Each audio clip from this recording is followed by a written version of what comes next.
Nous sommes le 23 septembre 2025. À Helsinki, un rendez-vous officiel s'est tenu avec la police finlandaise. Dans un cadre formel et institutionnel, plusieurs points importants ont été abordés afin d'éclaircir la situation et d'apporter des précisions sur les démarches en cours. Aujourd'hui, Johnny Pacheco présente le compte-rendu de cette rencontre. L'objectif est de transmettre fidèlement les informations échangées, de préciser le déroulement du rendez-vous et de mettre en lumière les éléments essentiels qui en ressortent. Hier, j'ai été choqué. J'ai été choqué parce que je me suis rendu compte que la Côte d'Ivoire elle-même elle est en danger. Le pays est en danger parce que le mensonge et le drama, je pensais que c'était devant les caméras seulement qu'il mentait, devant les journalistes qu'il mentait, que c'était en anglais qu'il mentait. Mais son mensonge a dépassé, a débordé même les frontières. Il ment comme il respire. Et je suis sûr qu'il est le père de Lucifer, le père du diable en question. Parce que le diable, il est trompeur, le diable, il est menteur. Et Alassane Draman Ouattara est né pour mentir. Et il ne fait que mentir. Alors j'aimerais dire à l'homme de Sendou, ouvre bien tes oreilles là. Il faut nettoyer tes oreilles et tes palais. Peuple de Côte d'Ivoire, voilà ce que le schizophrène qui est à la tête de votre pays, ces psychopathes là, voilà ce qu'il est venu dire ici. Il dit que moi, Johnny Pacheco, j'ai incendié des bâtiments en Côte d'Ivoire. Et je l'ai dit à juste titre. Il dit, moi, Koukounian Chris, j'ai incendié des bâtiments en Côte d'Ivoire. J'ai été choqué. Au fait, quand on m'a posé la question, je ne savais pas quoi dire. Tellement, je ne m'attendais pas à un truc comme ça. Donc, j'ai marqué un break. Et puis, j'ai répondu. Mais je viens. Ne vous en faites pas, je viens. J'ai brûlé des bâtiments en Côte d'Ivoire. Hein. Vous avez même montré les bâtiments qui ont brûlé. Peu de Côte d'Ivoire. Donc, depuis ma position ici, moi, j'ai incendié des bâtiments en Côte d'Ivoire. Il n'y a pas de problème, je viens. Voilà. On va écouter ça rapidement. Et bien entendu, après, je poursuivrai mon allocution. Ça, c'est moi ici. Voilà, ça, c'est moi ici. On va écouter. Sinun toiminnan tarkoitus tämmöiset, mitä siellä tutkitaan? Moi, je voudrais maintenant écouter, monsieur, votre opinion. Selon votre opinion, est-ce que vous avez fait quelque chose comme ça? Excusez-moi, mais c'est faux. C'est faux. Et moi, franchement, je suis très surpris de cette méchanceté qui a été construite contre ma personne. Voilà, j'ai provoqué des incendies. Bon, quand on me dit quel incendie j'ai provoqué, c'est faux, c'est de la machination, c'est de la... ils ont créé de fausses accusations pour essayer de me faire passer, bien entendu, pour un criminel, alors qu'en réalité, ils ont peur tout simplement de moi, parce que j'exprime mon opinion politique, tout simplement. Parce que je veux un avenir meilleur pour le peuple de Côte d'Ivoire, je veux un État démocratique pour le peuple de Côte d'Ivoire, où les gens ne se font pas enlever arbitrairement. Parce qu'en Côte d'Ivoire aujourd'hui, les gens se font enlever arbitrairement. Les gens sont incarcérés sans assistance juridique.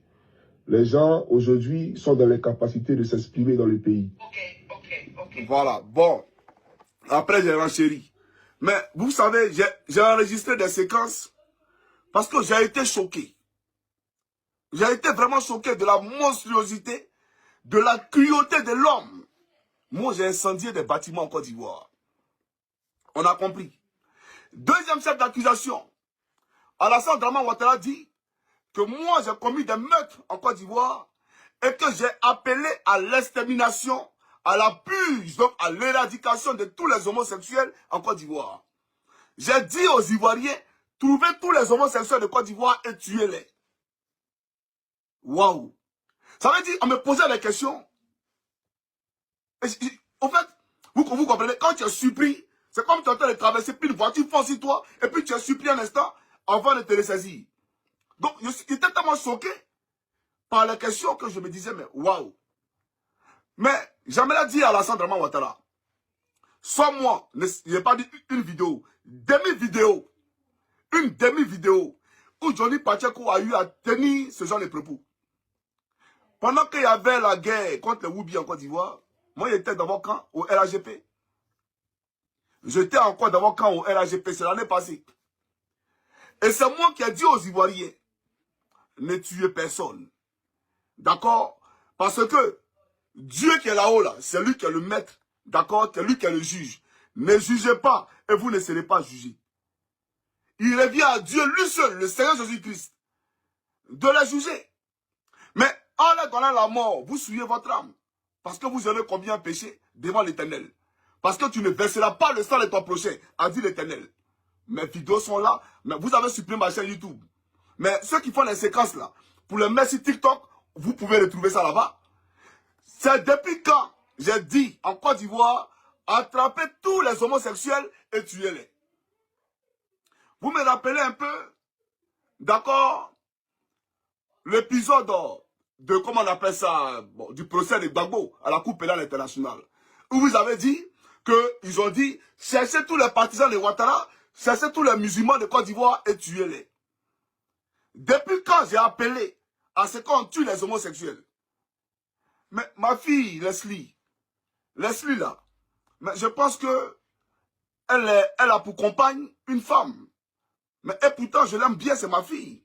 Nous parlons tout le temps, c'est ma petite soeur. D'accord? Et tu me dis à moi que moi j'ai appelé à tuer les homosexuels. Et il y a eu des gens qui sont très regardants sur des choses comme ça, pour voir qui est homophobe, qui ne l'est pas. Donc ils peuvent frapper dessus pour dire que non, Johnny Pacheco c'est un homophobe. Mais tu échoueras aujourd'hui et tu échoueras demain. J'aimerais te le dire. Tu échoueras aujourd'hui et tu échoueras demain. Mais chers amis, voilà un monsieur qui va plus loin. Que moi, Johnny Pacheco, je vais déstabiliser la Côte d'Ivoire. Et que je suis de connivence avec Ibrahim Traoré. Ibrahim Traoré t'a dit que lui et moi en cause. C'est ce que lui t'a dit. Moi, il le connaît. Tu m'as déjà vu au Burkina Faso. Moi, il t'a dit que c'est à Bouaké. C'est à Bouaké, je suis allé, il t'a dit ça, non?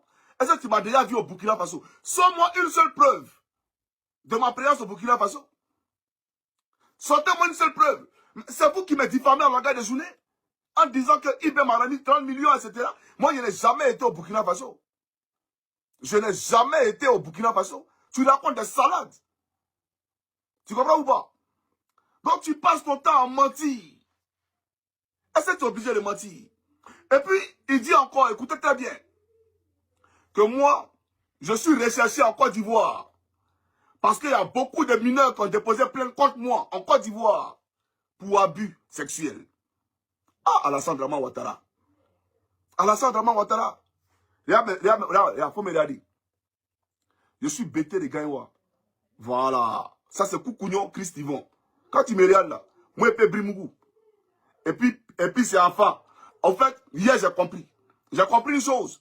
C'est-à-dire, quand ton procureur Dozo, là, quand il sortait et puis il disait que vous avez ratifié la convention de Budapest, j'ai compris hier ce que ça voulait dire. Parce que dans la convention de Budapest, là, elle dit que ce genre de crime-là, les gens qui ont commis ce genre de bavures, d'accord, doivent être expulsés et extradés chez eux. Donc, vous avez monté des dossiers comme ça en Côte d'Ivoire pour me les coller, d'accord, pour dire à la Finlande, voilà ce qu'il a fait en Côte d'Ivoire ici, arrêtez-le, envoyez-le nous. Vraiment, c'est mesquin. C'est-à-dire que j'ai écouté, j'étais assis, je dis, mais c'est vous qui m'informez. Apparemment, il y a un autre Johnny Pacheco qui est né. Et moi, j'ai pas connaissance de comment on appelle ça, de sa vie. J'ai pas connaissance de sa présence sur la terre. C'est-à-dire qu'il vient, eux, là-bas en Côte d'Ivoire.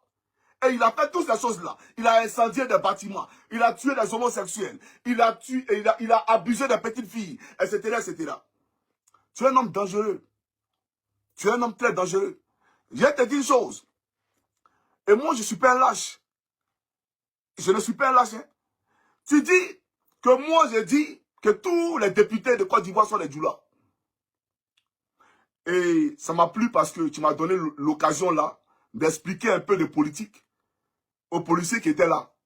Voilà, parce qu'ils ne maîtrisent pas. Je leur ai dit, si vous voulez m'interroger pour comprendre l'histoire de la politique ivoirienne, c'est pas comme ça là, vous allez la comprendre. Hein. Voilà, parce que là, franchement, le monsieur s'est fait passer pour un bon samaritain, pour un ange, alors qu'en réalité, c'est un démon. Quelqu'un qui a acheté un ordinateur pour moi, quelqu'un qui me rémunérait à 1 million de francs, c'est pas ça à fin du mois, pour que je communique pour lui. Aujourd'hui, on me présente comme un diable. Et c'est lui aujourd'hui qui est l'ange. Mais quand tu viens de son côté, tu deviens un ange. Et les autres sont les démons. Moi, je ne mange pas de ce père. Alors, j'ai expliqué à la dame tout simplement. Voilà ce que j'ai dit. Comment je peux dire que les députés sont tous des djoulas, alors que le fils de Gbagbo, Michel Gbagbo, à l'Assemblée nationale, il n'est pas djoula? Comment c'est possible? Lui seul déjà me confond. Donc, je ne peux pas dire ça pour ma crédibilité. Parce que l'auditoire, mon public, là, ils vont dire Johnny Tima. Parce que Michel Gbagbo à l'Assemblée nationale, ils vont dire qu'il est mort. Ainsi s'est déroulé le rendez-vous de ce 23 septembre 2025 avec la police finlandaise. Les échanges ont permis de clarifier plusieurs points et d'apporter des réponses utiles à la suite du dossier. Ce compte-rendu marque la fin de cette étape et ouvre désormais la voie aux actions qui devront suivre. Fin du rapport.